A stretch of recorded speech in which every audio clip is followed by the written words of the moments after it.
Hello friends, love is better than इमोलिटी के part 2 में आपका स्वागत है। तो चूहुआ नहाती है और उसी समय वहाँ पर चूयू आ जाता है और वो उसे देखकर शॉक्ड होकर नीचे गिर जाती है। आगे चूयू उसके बाल को संवारता है।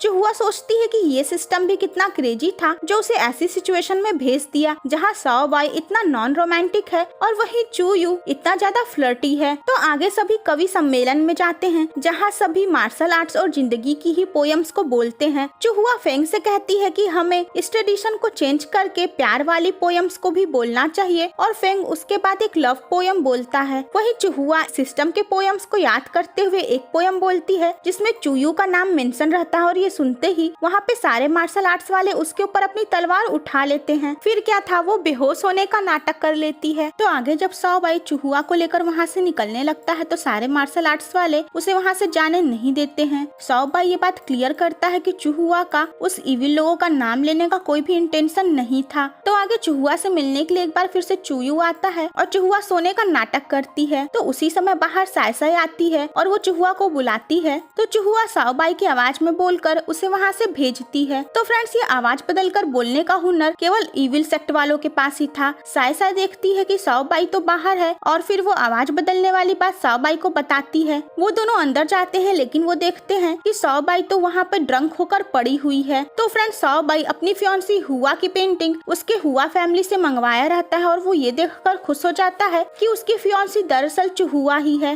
तो साओ बाई खुश होकर चूहुआ के साथ रात में घूमने निकल जाता है। तो साय साय को अब चूहुआ के ऊपर शक हो गया रहता है। वो इस बारे में अपने डैड को बताती है और फिर आगे वो चूहुआ को अपने डैड के पास ले जाती है जो उसे किडनैप करवा के फूलू को देते हैं। जो आदमी चूहुआ को पकड़ा रहता है उसे चूहुआ तरह तरह की धमकी देती है कि तुम मेरे भाई को जानते नहीं हो, वो बहुत ही क्रूर है और लोगों की आंखें निकाल लेता है। और चूहुआ को कोई आइडिया नहीं होता है कि वो उसी के बारे में उससे ही बात कर रही है क्योंकि नकाब के पीछे तो चूयू ही होता है। तो फोलो और साय साय के डैड में फाइटिंग होने लगती है और फोलो उन सबको हरा देता है। तभी चूयू भी सामने आ जाता है। चूहुआ उसे देखकर खुश होकर उसे अपना भाई बुलाती है लेकिन वो चूहुआ को वहीं अकेला छोड़कर वहाँ से चला जाता है। वो चूहुआ और साथ ही साय साय को भी किडनैप कर लेता है क्योंकि वो भी उसकी तलाश में वहाँ पहुँच गई रहती है। तो फूलू वही लॉन्जिविटी नट पाने के लिए चूहुआ को किडनैप किया था, वो उससे साओ बाई और चूयू के साथ उसके रिलेशन के बारे में पूछता है। वो उसे धमकाने के लिए उसका हाथ भी घायल कर देता है। तो आगे फिर वहाँ पर चूयू पहुँचता है और फ्रेंड्स, इससे ये बात पता चलती है कि चूयू इतना पावरफुल और इतना ज्यादा सातिर है कि वो हर जगह पहुंच जाता है बिना किसी के नोटिस के। चूहुआ रोते हुए उसके गले लगती है। चूयू से बताता है कि वो उसे अकेला छोड़कर इसलिए चला आया ताकि फूलों को उसकी कमजोरी का पता न चल पाए। वो उसका घायल हाथ ठीक कर देता है और उसे किस करके उसे हील भी कर देता है। और चूहुआ को ये बात थोड़ी अजीब लगने लगती है। चूयू उसे अपने साथ ले जाने के बजाय वहाँ से निकलने का रास्ता बताकर चला जाता है। तो चूहुआ जाकर फूलों की वाइफ से मिलती है जो कि बहुत ही काइंड बिहेवियर की रहती है। वो उससे बताती है कि वो और उसकी फ्रेंड यहाँ पर ट्रैप हैं और यहाँ से निकलना चाहती हैं। जिसके बाद फूलों की वाइफ उन दोनों को वहाँ से निकाल देती है। तो फ्रेंड्स, चूहुआ की यहाँ एक गलतफहमी खत्म होती है क्योंकि ये अफवाह रहती है कि फूलो एक मास्टर की वाइफ को जबरदस्ती उठाकर अपनी वाइफ बना लिया है, लेकिन वो देखती है कि फूलों की वाइफ तो फूलों से बहुत ज्यादा प्यार करती है और यहाँ बहुत खुश है। तो चूहुआ और साय साय वापस आने के बाद साओ बाई को उस किडनैपिंग के बारे में कुछ भी नहीं बताती हैं। तो आगे मून फेस्टिवल के रात चूहुआ की मुलाकात मार्केट में चूयू से होती है और उसे पता चलता है कि चूयू ने इसके पहले इस फेस्टिवल को नहीं मनाया है। उसके साथ मून फेस्टिवल मनाने जाती है। वो सब मून केक्स बनाने में काफी ज्यादा मस्ती करते हैं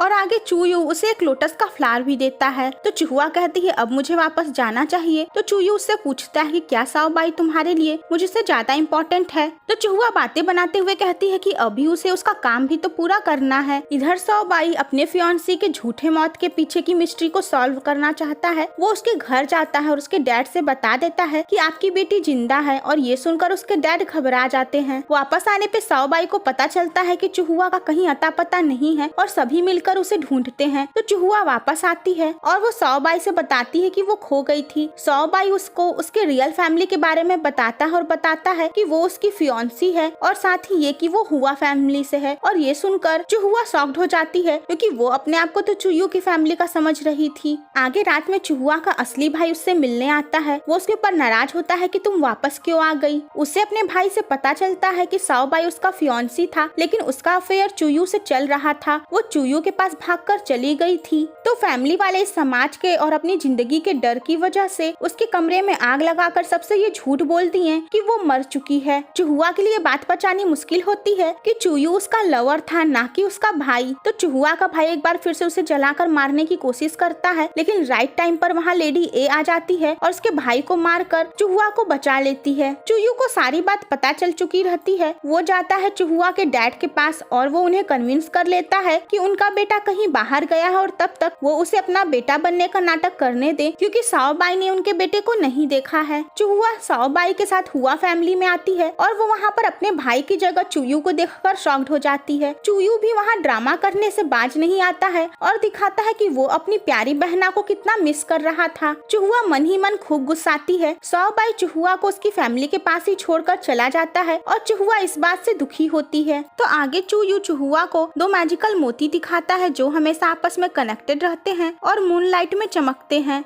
तो आगे साओबाई वहाँ पर आता है। चुहुआ उससे मिलकर खुश होती है, लेकिन चुयू जेलस होता है और उसे उससे दूर करता है। वहाँ पर साओबाई और चुहुआ के मैरिज की बात होती है। चुहुआ के मन में शादी के लड्डू फूटने लगते हैं, लेकिन तभी चुयू उस पे पानी फेर देता है। वो कहता है कि वो अपनी बहन की शादी उससे नहीं करवाएगा और उसके डैड भी इस शादी को करने से मना कर देते हैं और इस तरीके से उन दोनों की शादी टूट जाती है। आगे चुहुआ दुखी होकर चिल्ला चिल्ला कर रोती है। वो चुयू से पूछती है कि तुमने ऐसा क्यों किया। तो चुयू बताता है क्योंकि मुझे ऐसा लगता है कि साओबाई तुमसे उतना प्यार नहीं करता है। चुहुआ वहाँ से भागना चाहती है तो चुयू उसे जाने देता है। चुहुआ जाकर मिलती है साओबाई से। वो साओबाई से बताती है कि वो उससे भागकर शादी करेगी। वहीं साओबाई जैसे सीधे साधे भोले भाले इंसान के लिए ये काफी टेढ़ी बात रहती है। तो चुयू साम दाम दंड भेंट कर कर चुहुआ को वापस बुलाना चाहता है। तो पूरे टाउन में ये अफवाह फैल जाती है कि हुआ फैमिली में वो मैजिकल नट मौजूद है, क्योंकि टाउन में एक अनजान नोटिस लगा रहता है। साय साय के डैड अपने साथियों के साथ, निंग के डैड अपने साथियों के साथ और वहीं फूलू सभी हुआ फैमिली पहुंचते हैं उस लॉन्जिविटी नट के चक्कर में। वहाँ पर फाइटिंग शुरू हो जाती है और चुयू भी अपने असली रूप में आ जाता है। वो चुहुआ को लेकर वहाँ से निकलता है।